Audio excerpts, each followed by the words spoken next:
कथा 7 दिन की इसलिए होती है ताकि हर दिन आप एक गांठ खोल सको। हमारे भीतर हजारों गांठें हैं, कपट की गांठ, क्रोध की गांठ, लोभ की गांठ, अभिमान की गांठ, ये सारी गांठें हैं। और इन्हें खोलेगा कौन? पड़ोसी। हमें खोलना पड़ेगी क्योंकि बांधी हमने है। तो ये गांठें हमने लगाई हैं तो हम खोल दें। जब यहां से जाओ भगवान के घर तो याद रखना मरने के पहले कोई गांठ ना रह जाए, क्योंकि जो गांठ रह जाएगी ना तो जिस धागे में गांठ पड़ जाती है वो धागा सुई के छेद से अंदर नहीं जाता, फंस जाता है।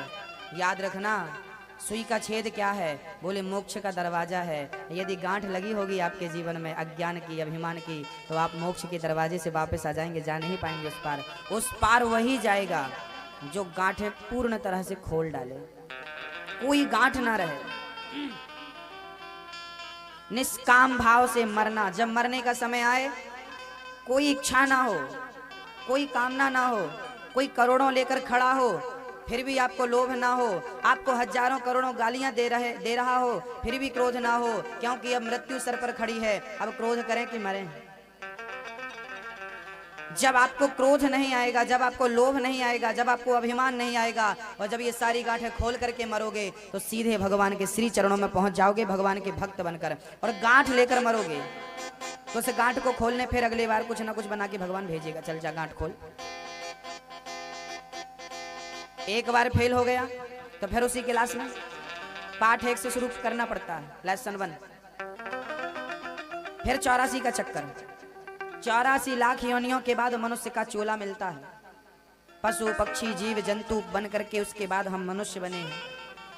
और इस मनुष्य के देह में भी आकर के यदि भगवत भजन नहीं करेंगे तो भाई हमारे जैसा मूर्ख कोई नहीं है। भक्तों, ये मोक्ष का दरवाजा है। एक अंधों का विद्यालय था। उन अंधों को विद्यालय के बाहर निकलना था, पर निकलने का मार्ग एक ही था। सारे मार्ग बंद थे, एक ही मार्ग चालू था। तो अंधों ने क्या किया? बाउंड्री पकड़ ली और बाउंड्री पकड़ करके चलने लगे। लेकिन जैसे ही दरवाजा के पास आए तो उन्हें खुजली होने लगी। खुजलाने में से बिजी भय, दरवाजा निकल गया। मैया आज की एक भी कथा मत छोड़ना, बस 1 घंटे की कथा है आज। आज आप लोग खा के नहीं आए ना, तो ध्यान देना पड़ेगा। बहुत कम बोलूंगा आज मैं और बहुत जल्दी चुप हो जाऊंगा, लेकिन आपको उसके लिए मेरा साथ देना पड़ेगा। आप चुपचाप सुनिए, हर बात को सुनेंगे तो गागर में सागर भर पाएंगे आज हम। अंधा पार जाना चाहता था, बाहर निकलना चाहता था, लेकिन जैसे ही वो दरवाजे के पास पहुंचा उसे खुजली होने लगी। चलता गया, दरवाजा निकल गया। फिर चक्कर लगा के आया, फिर दरवाजे के पास पहुंचा तो बाजू वाले से ऐसी गप्पे लड़ाई, दरवाजा कब निकल गया पता नहीं चला। बार बार वो परिक्रमा लगाता रहा, पर दरवाजे के पास पहुंच करके वो लापरवाही करता तो दरवाजा निकल जाता। ऐसे 84 लाख योनियों के बाद ये मनुष्य का चोला पाने के बाद मोक्ष का दरवाजा बहुत नजदीक है। और अब भी विषयों की खुजली यदि खुजलाने में लगोगे तो ये मोक्ष का दरवाजा निकल जाएगा। अभी भी विषयों को भोगने में बैठोगे, भोगते रहोगे तो ये मोक्ष का दरवाजा निकल जाएगा। कब बुढ़ापा आ गया, कब मौत आ गई पता ही नहीं चलेगा, क्योंकि विषयों में हम मस्त हो गए। मोक्ष का दरवाजा ये मनुष्य का चोला है। इस शरीर को पाकर मोक्ष नहीं पाया तो कुछ नहीं पाया। होगी गप्पा, रुमाल लगा के चलिए। बोलो कृष्ण कन्हैया लाल की जय हो। अब श्री सुखदेव जी महाराज राजा परीक्षित से कहते हैं, राजन कल की कथा में हमने सुना भगवान श्री कृष्ण ने रुक्मणी जी से विवाह किया और रुक्मणी से विवाह करने के पश्चात भगवान के द्वारा रुक्मणी के गर्भ से एक सुंदर से पुत्र का जन्म हुआ। उस पुत्र का नाम रखा प्रद्युम्न।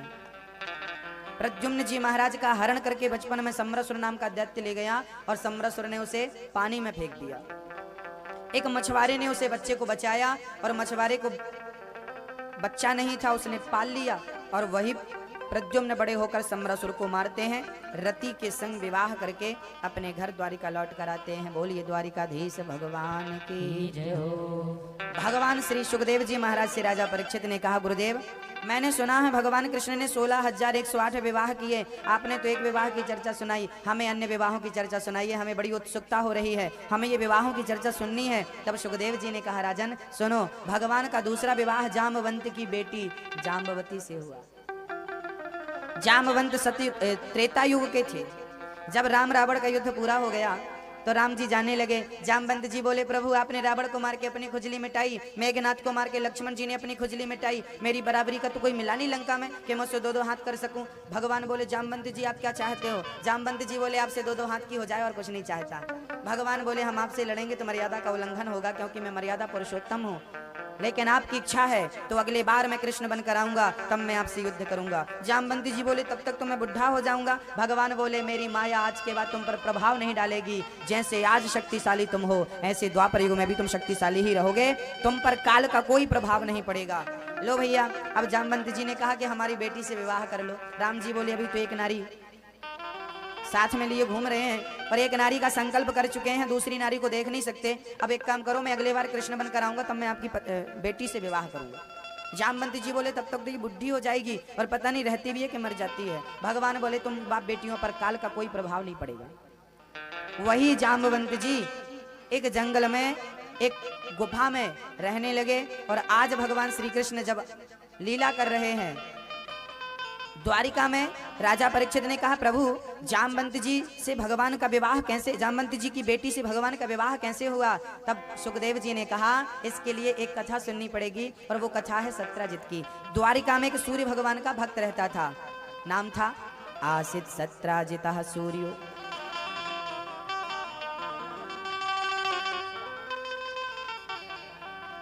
आसित सत्राजितः सूर्यो भक्तस्य परमः सखा, प्रीतस्तस्मै मणिं प्रादात् सूर्यस्तुष्ट्यस्य मंतिकम्।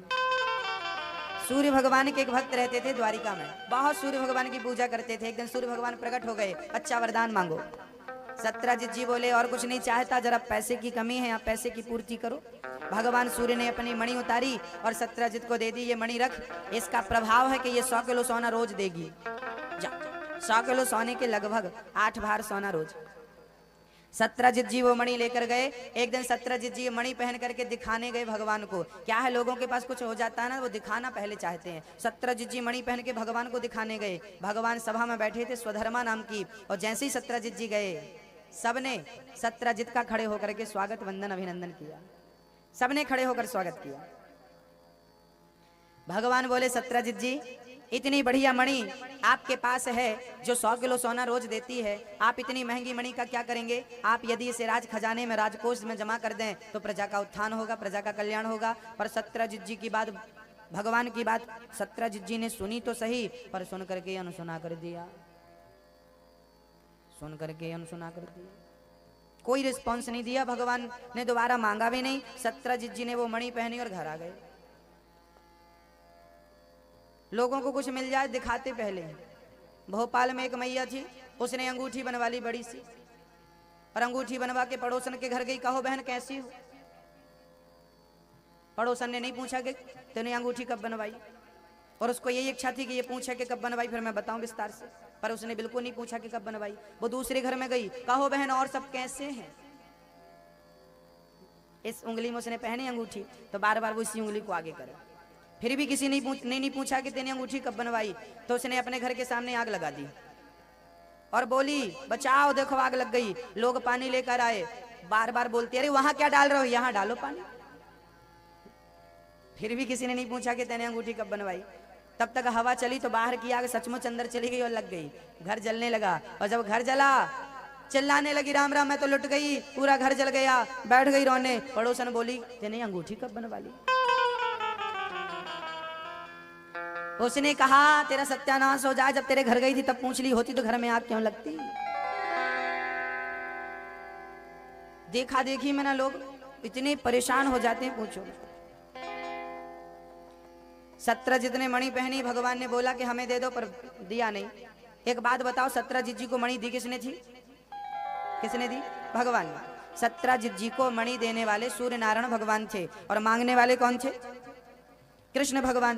तो जब दी तब रख तो लिया, लेकिन जब वापस मांगी भगवान ने तो देने से मना कर दिया, हम नहीं दे सकते साहब।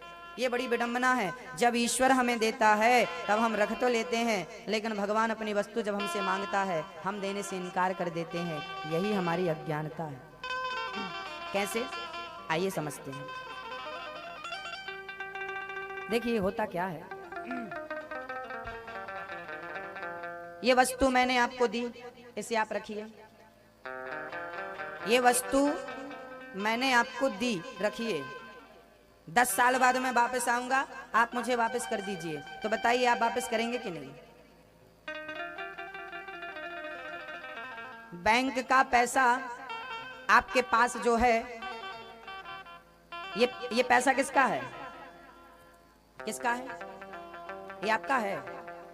इसमें नीचे लिखा है, ये देखो ऊपर लिखा है भारतीय रिजर्व बैंक, ये लिखा है। ये पैसा मेरा नहीं है और आपका नहीं है, ये लिखा है बैंक, ये बैंक का है, भारतीय रिजर्व बैंक। ये बैंक का है और इसे बैंक ही लॉन्च करती है, इसे बैंक ही देती है।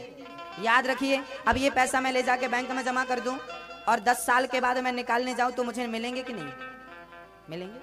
10 साल बाद 20 साल बाद मैं निकालूं तो मुझे मेरा पैसा मिलेगा। याद रखना, ये पैसा किसका था? बैंक का था। आपको क्यों मिला? आप इसका उपयोग करिए, आप इसका उपयोग करिए। और जब काम पूरा हो जाए तो घर में क्या करोगे रख के? आप बैंक में जमा करके आते हो कि? हाँ भक्तों, जैसे ये वस्तु मैंने आपको दी और 10 साल बाद मैं आपसे मांगूंगा तो आप मुझे वापस करेंगे। ऐसे पति पत्नी बेटा बेटी सब परमात्मा ने दिया है। जितने दिन के लिए दिया हो उतने दिन रखो, और जब भगवान वापस मांगे कि चलो भेजो हमारे पास, और जब कोई जाने लगे तो रोया मत करो, क्योंकि जिसकी थी उसके पास चली गई। जिसकी अमानत थी, मेरी तो थी नहीं, भगवान ने हमें दिया, चलो 10-20 साल इसके साथ रहो, ये तुम्हारा बेटा है, भगवान ने दिया है, उसके साथ रहो, खूब आनंद लूटो। लेकिन जब भगवान बुलाए कि चलो भाई हमारी वस्तु हमें वापस करो, दे दो। बेटी मांगे तो दे दो, बेटा मांगे तो दे दो, धन दौलत मांगे तो दे दो, अरे आपको भी मांगे तो आप अपने आप को भी दे दो, क्योंकि जाना तो पड़ेगा। ईश्वर की ही सारी वस्तु है, सारी चीजें हैं, हम अपना अधिकार समझ लेते हैं ये मेरा है। यही दुख का सबसे बड़ा कारण है। जो मेरा नहीं है उसे आपने अपना समझा है, इसलिए आप परेशान हो, इसलिए आप चिंतित हो, इसलिए आप रोते हो। जो मेरा है ही नहीं उसको मैं अपना कहूं? अब बताइए, ये टेंट मेरा है क्या? आपका है? ये टेंट नहीं है। अब आप कहो, खंबे से लिपट के कहो नहीं मेरा है, खंबे से लिपट जाओ, बोले नहीं ये मेरा खंबा है, ये पूरा टेंट मेरा है। अब मैं रोऊं जबरदस्ती, ये टेंट मेरा है, ये लाइट पूरी मेरी है, ये सब मेरा है, ये मेरी अज्ञानता। अरे भाई मेरा नहीं है, हाँ, लेकिन इन 7 दिनों के लिए मुझे ये सब का आनंद मिला कि नहीं? ये टेंट मेरा नहीं है, लेकिन इस 7 दिन तक मैं इस टेंट की छाया में रहा और आनंद लिया। अब 7 दिन बाद पूरे क्या होगा? टेंट वाला भाई अपना टेंट ले जाएगा। ऐसे ही टेंट मेरा नहीं है, लेकिन आनंद मैं ले रहा हूँ। ऐसा बेटा बेटी पति पत्नी आपकी नहीं है, कोई भी आपका नहीं है। हाँ, आप आनंद लीजिए, और जब समय पूरा हो जाती है जहाँ का तहाँ चला जाए तो रोना मत कि चला गया। 7 दिन बाद आज कल ये उखड़ जाएगा, आज शाम को ही नंबर लग जाएगा उखड़ने का। अब मैं रहूं भगवान मेरा टेंट ले गया, बोलो। आप रोती हो, मेरा बेटा चला गया, मेरी बेटी चली गई, मेरा पति चला गया, मेरी पत्नी चली, कहाँ चली गई? ये तो बताओ, कहाँ चली गई? जहां से आई थी। एक आदमी, एक छोटा सा बच्चा दिया लेके जा रहा था, सामने से एक आदमी मिला, कहाँ जा रहे हो? मंदिर। क्या करने जा रहे हो? दीपक रखने। सामने वाला बोला, अच्छा ये दीपक में ज्योति कहाँ से आई? वो बड़ा चतुर था, छोटा सा बच्चा था, उसने सोचा कि अभी मैं बोलूंगा कि माचिस की तीली से आग आई और आग इसमें लगी तो ये वहां से आग आई, फिर ये पूछेगा माचिस की तीली कहाँ से आई, फिर मैं बताऊंगा वहां से आई, फिर ये बोलेगा वो कहाँ। उसने क्या किया, बच्चे ने छोटे से, उसने फूंक मार के दिया बुझा दिया, दिया बुझ गया। सामने वाले ने कहा ये क्या किया? छोटे से बच्चे ने बोला कि अब तुम बताओ कि ये जोत कहाँ चली गई। उस आदमी ने कहा मुझे क्या पता। बच्चे ने कहा जहां से आई थी वहां चलेगी, तुम परेशान क्यों हो रहे हो? कहां से आई थी कहां गई, ये चिंतन तुम छोड़ो, जहां से आई, मैं जहां से आया चला गया, 5 तत्वों का शरीर बना है। चित जल पावक गगन समीरा, पंच रचित अति अधम शरीरा। मिट्टी मिट्टी मिट्टी, जल, वायु, अग्नि, आकाश, इन 5 तत्वों का शरीर बना है। और जब मरेंगे तो ये 5 में मिल जाएंगे। मिट्टी मिट्टी में मिल जाएगी, पानी पानी में, हवा हवा में, आकाश आकाश में, अग्नि अग्नि में। क्या बचा? जहां से आया था मिट्टी का घड़ा बना। किसका बना? मिट्टी का। अब उसे तोड़ दो, क्या बची? मिट्टी बची। मिट्टी का बना था, मिट्टी में मिल जाएगा, परेशान क्यों होते हो? हाँ, जहां से आया था वहां चला गया। किसी के लिए रोते हो तो ये अज्ञानता है। आत्म कल्याण का काम शुरू कर दो, आत्म कल्याण की चिंता शुरू कर दो, भगवत भजन करना शुरू कर दो। संसार में ना शरीर आपका है, इस जगत में ना शरीर आपका है, ना परिवार आपका है, ना संसार आपका है, लेकिन आपके द्वारा किया गया पुण्य और पाप आपका है। उस पुण्य और पाप को आपको ही भोगना पड़ेगा, याद रखिएगा। कुछ भी मेरा नहीं है, लेकिन पुण्य और पाप मेरे हैं, वो मुझे भोगने पड़ेंगे। पाप का फल दुख और पुण्य का फल क्या करना है आपको? पाप और पुण्य। पाप करोगे तो सजा मिलेगी, पुण्य करोगे तो सुख मिलेगा। इसलिए पाप ना हो, कोशिश करिए पाप ना हो। सत्यजित जी ने भगवान से मांगा, भगवान ने सत्यजित से मणि मांगी, सत्यजित जी ने मणि नहीं दी। भगवान ने कहा कि चलो अब बेटा तुम्हारा हमें दे दो, चलो अब तुम्हारी उम्र पूरी हो गई, चलो हमारे संग। नहीं नहीं, हम नहीं जाएंगे, अब हम नहीं जा सकते। हमें भोपाल में बहुत अच्छा लगता है, हमारे बेटा हमारी बेटी हमारे रिश्तेदार हमें बहुत प्यार करते हैं, अब हम नहीं आएंगे। अरे भगवान बोले पागल, मेरी घर से आया था और यहाँ आकर के मेहमानी में इसको ही अपना मान लिया। ये मेहमानी है साहब जी, आपका नहीं। चलिए, समझ में आया आपको? अब भगवान श्री कृष्ण ने सत्यजित जी से मणि की याचना करी, नहीं दी। एक दिन क्या हुआ, सत्यजित का भाई मणि पहन करके जंगल की ओर चला गया। जंगल में गया तो बब्बर शेर ने